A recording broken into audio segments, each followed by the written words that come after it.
The tornado tore through Harlan Ranch on a Wednesday afternoon, leaving chaos in its wake.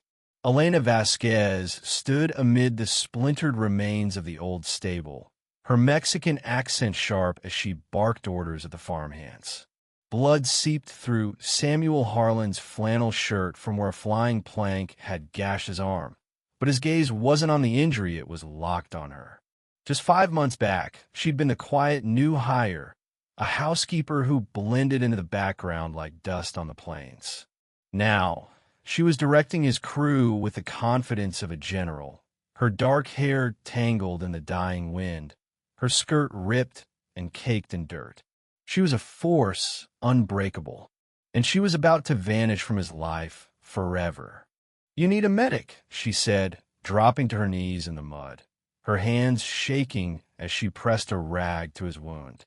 Samuel grabbed her wrist gently. "Don't go, Elena." She averted her eyes. "The whole town's whispering. They say I'm not good enough for you." "Let him whisper," he growled, pain mixing with raw emotion in his voice. "You're the toughest woman in Texas." But was it too late? Had the town's judgment and class divides already shattered what they'd forged in secret? If you've ever questioned whether love could defy a community's iron grip, stick around. This tale will make you rethink everything. Spring dragged its feet into the Panhandle Plains of Texas in 1892. Samuel Harlan watched from his kitchen window as the new girl, Elena, something hard to pronounce, Spanish, name-hung linens on the line out back. She moved like she was afraid of claiming too much space. His wife, Clara, had passed 3 years ago from consumption, leaving him with cold meals and silence broken only by the lowing of cattle. His calloused hands had carved out a 10,000-acre spread, but they'd lost the knack for tenderness. Elena's English was halting, laced with caution. She cooked like a dream and cleaned like she was wiping away her own shadow. For a month, Samuel hardly registered her presence until a fierce thunderstorm rattled the house one night. He found her in the kitchen at 2 a.m., flour dusting her apron, eyes red from crying. She was kneading dough amid the lightning flashes. "Can't sleep?" he asked. She jumped, nearly knocking over the bowl. "Sorry, Mr. Harlan. I bake. For morning. Storm makes me remember." She fumbled for words. "The flood in Mexico. Lost my parents, my brothers." Samuel, at 50, had never heard grief wrapped in such a melodic accent. "My wife baked during storms, too," he said softly. Elena paused. "Is she a good baker?" "Awful." Samuel chuckled faintly. But she kept at it.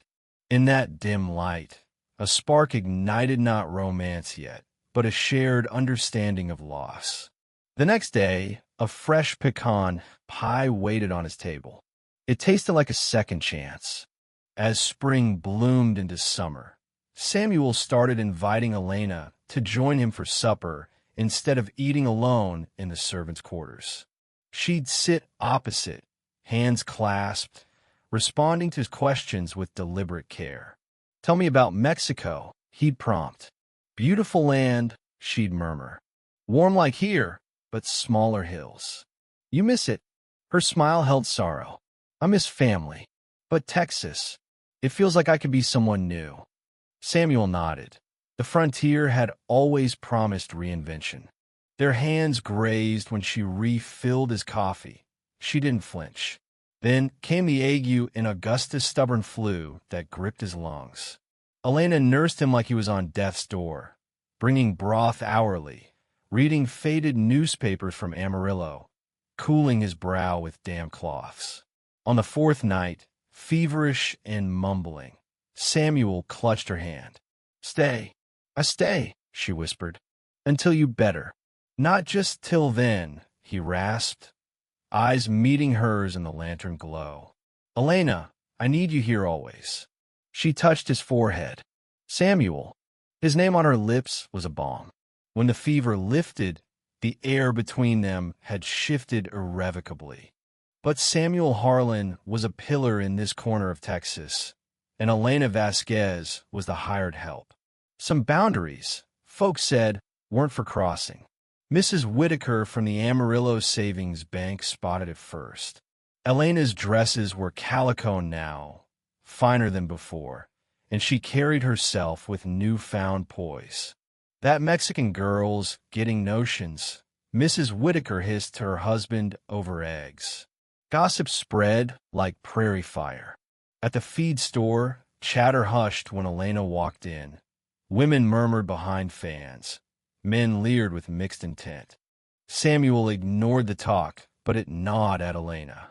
"We could keep it hidden," he suggested one evening on the porch, as the sun dipped behind the mesas. Elena faced him. "You ashamed?"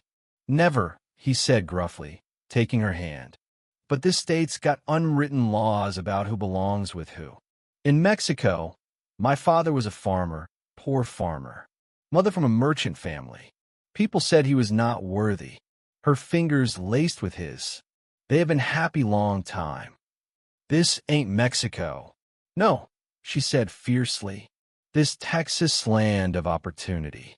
The county fair in September upended everything. Samuel hadn't shown his face at a social event since Clara's burial, but he strode into the dance hall with Elena on his arm, she in a ruby-red gown, him in his press suit. The fiddles screeched to a halt, eyes bored into them. Samuel felt Elena's fingers dig into his sleeve, but she held her head high. "Evenin', everyone," he drawled. "Fine night for dancin'." The music resumed, but the rift was carved. All night, men asked Elena to dance, some polite, others with sleazy grins. Buck Riley, the biggest rancher after Samuel, pulled her too tight during a two-step. "Easy there, Buck," Samuel's voice boomed. Riley smirked. "Just welcoming your maid." The word stung like a slap. Elena stepped away, face burning. "I need air." Outside by the wagons, she gripped the rail, tears threatening. "They are right. I am a maid. You are the ranch king. Different worlds." Samuel approached from behind. "Turn around." When she did, he said, "You're not my maid anymore. You're the woman I'm falling for." Her breath hitched. "Samuel, I don't care about their opinions. What do you think?" "I think you kindest man I know." He cradled her face. Their kiss erased the world, her sigh against him igniting fire. But small towns don't forget easily. Morning brought backlash. A posse of Amarillo's elite Mayor Higgins, Banker Whitaker, Sheriff Lawson, and a few more rode up to Harlan Ranch at dawn, hats in hand but eyes hard. "Samuel," Mayor Higgins boomed, falsely cheerful. "We gotta chat." Elena watched from the window as Samuel stepped out, coffee in his grip, stance casual. "About what?" "Upholding standards," Sheriff Lawson intoned. "Texas is growing. We need respectability." "And I'm not respectable?" Banker Whitaker leaned in. "That girl's beneath you. It'll tarnish us all." Samuel's jaw tightened. "You telling me who to court on my land?" "Advising you," the mayor said. "Think of your reputation." Samuel's voice cracked like thunder. "You got 10 seconds to ride off before I lose my temper." They left, but the warning lingered. That night, Elena entered Samuel's study, where he nursed a bourbon. "I heard." He looked up. "Elena, I quit." The words punched him. "What?" "I leave tomorrow. You find a proper wife." Tears tracked her face, but her tone was firm. Samuel surged to his feet. "Like hell." "Samuel, please." He gripped her arms. "You think I care about those fools? You're my world now." Her eyes shimmered with doubt and desire. Instead of words, he kissed her fiercely, years of isolation pouring out. She clung to him, hands tugging his shirt. He scooped her up, heading for the bedroom, her legs around him as the door slammed. They were half undressed, his lips on her neck, her gasps filling the room, when chaos erupted outside, crashing wood, panicked horses, yells. They froze. "Fire!" Elena gasped. Samuel snatched his shotgun, peering out to see flames devouring his prime stallion's corral. The blaze was doused by morning, but the horse he had championed worth a fortune was gone, choked by smoke. A scrawled note on the fence sent the girl packing.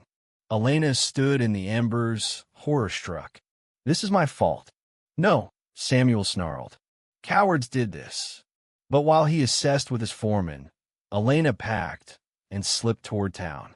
She'd walked 4 miles when Samuel thundered up on horseback. Without a word, he dismounted and enveloped her. She pounded his chest. "Let go. I bring danger." "You bring life," he murmured into her hair. She sagged, sobbing. "They burn your stable, kill your horse. What next, you?" He held firm. "Let's try." 3 weeks later, the tornado struck. Elena was pinning clothes when she spotted the funnel cloud barreling across the flats.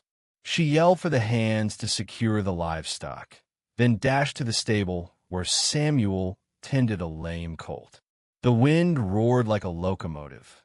The roof shredded away, timbers groaning. Samuel shoved Elena toward the root cellar as a beam crashed down, slamming his back. She screamed, but the gale stole it. Post-storm, Elena dug him out, unconscious and bleeding. "Help!" she commanded the crew. They looked to her now, not the foreman. Board from the shed make a litter fast. Pete, the veteran hand, nodded. "You heard her move." Samuel awoke 2 days later in the Amarillo docks office. Elena's weary face his first sight. "You're up," she smiled through exhaustion. "Ranch, okay, I handled it." "How long?" 2 days. "Doc says concussion, stay in town a week." A week under prying eyes. Samuel grasped her hand. "Elena, marry me." Concussion talking. He sat up, wincing, clear as day. "Marry me today." Tears fell. "People will talk. Let him. Will you?" "Yes," she breathed. "Yes." They were the next morning in Sheriff Lawson's office, the same man who'd warned him off.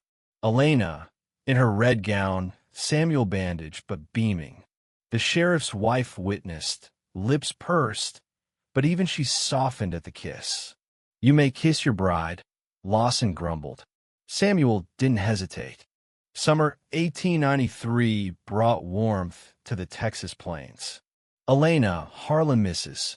Samuel Harlan stood on the rebuilt porch, hand on her rounding belly, watching her husband break in yearlings. Vasquez Sweets opened in Amarillo 4 months post-wedding. At first, the town's ladies boycotted that immigrant shop, but Elena's empanadas and cakes won them over. Even Mrs. Whitaker conceded they were the best south of the Red River. Samuel rode up, dismounting smoothly at 51, gray streaking his hair, but still ruggedly handsome. "How's my wife?" He embraced her from behind. "Like a buffalo," she teased, leaning back. "But content." His hands felt the kick. "Boy or girl?" "Girl. Fierce one, like her ma."